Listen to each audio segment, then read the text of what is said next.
CK444 register করলে আপনি পাবেন 18 টাকা বোনাস।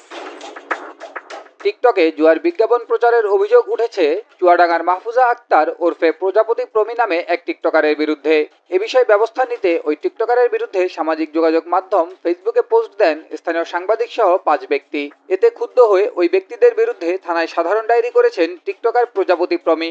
আমি CK444 গেমটা খেলে প্রতিদিন 1000 থেকে 5000 টাকা ইনকাম করি। গত 24 এপ্রিল শুক্রবার চুয়াডাঙ্গার দর্শনা থানায় এ বিষয়ে জিডি করা হয়। জুয়ার বিজ্ঞাপন প্রচারে কোনো ব্যবস্থা না নিয়ে উল্টো সাংবাদিকদের বিরুদ্ধে জিডি নেয় ক্ষোভের সৃষ্টি হয়েছে।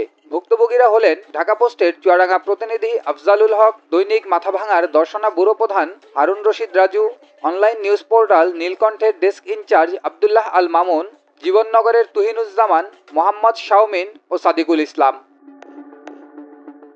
জিডির কপি থেকে জানা যায়, চুয়াডাঙ্গা সদর উপজেলার বেগমপুর গ্রামের মোফাজ্জল হোসেনের মেয়ে টিকটকার মাহফুজা আক্তার 1 মিনিট 2 সেকেন্ডের জুয়ার ভিডিও তৈরি করে নিজের টিকটক আইডিতে আপলোড করেন।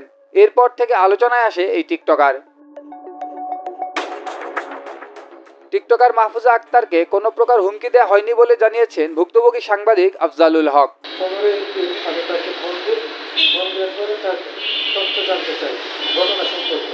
পরে উনি আমার কাছে বিষয়টি স্বীকার করে এবং ক্ষমা চান। তার পরবর্তীতে আমি পুলিশ সুপারের বক্তব্য নিই। পুলিশ সুপার আমাকে আশ্বাস দেন যে আমরা বিষয়টি খতিয়ে দেখব। জুয়া প্রচারকারীর বিরুদ্ধে ব্যবস্থা না নিয়ে উল্টো পুলিশ জিডি গ্রহণ করায় খুবই দুঃখজনক ঘটনা বলে উল্লেখ করেন আরেক ভুক্তভোগী। এই মেয়েটি থানায় জেনারেল ডায়েরি করেছে, অর্থাৎ যিনি চুরি করছে তিনি আবার উল্টে অভিযোগ দিচ্ছে। তবে আমরা একটু মর্মাহত হয়েছি এবং সেই সাথে আশা রাখছি যে স্থানীয় প্রশাসন, পুলিশ অর্থাৎ আইন শৃঙ্খলা বাহিনী অবশ্যই সুষ্ঠু তদন্ত করবে। জুয়ার বিজ্ঞাপনকারীর বিরুদ্ধে আইনগত ব্যবস্থা নেওয়া ও সাংবাদিকদের বিরুদ্ধে করা জিডি প্রত্যাহারের দাবি জানিয়েছেন চুয়াডাঙ্গা প্রেস ক্লাবের সভাপতি। তো আমি আশা করব যে এইসব বিষয়গুলো থানা পুলিশ সবাই মানে সতর্কতার সাথেই এই বিষয়গুলো দেখবেন এবং মূলত জিডি বা মামলা যেটাই হোক না কেন পুঙ্খানুপুঙ্খভাবে তদন্ত করে অ্যাকচুয়াল যে বিষয়টা সেটার উপরেই আইনের পদক্ষেপ এটি আমার। সাংবাদিকদের বিরুদ্ধে টিকটকারে জিডির বিষয়টি আদালতের অনুমতি সাপেক্ষে তদন্তপূর্বক ব্যবস্থা নেওয়া হবে বলে জানিয়েছেন দর্শনা থানার ওসি।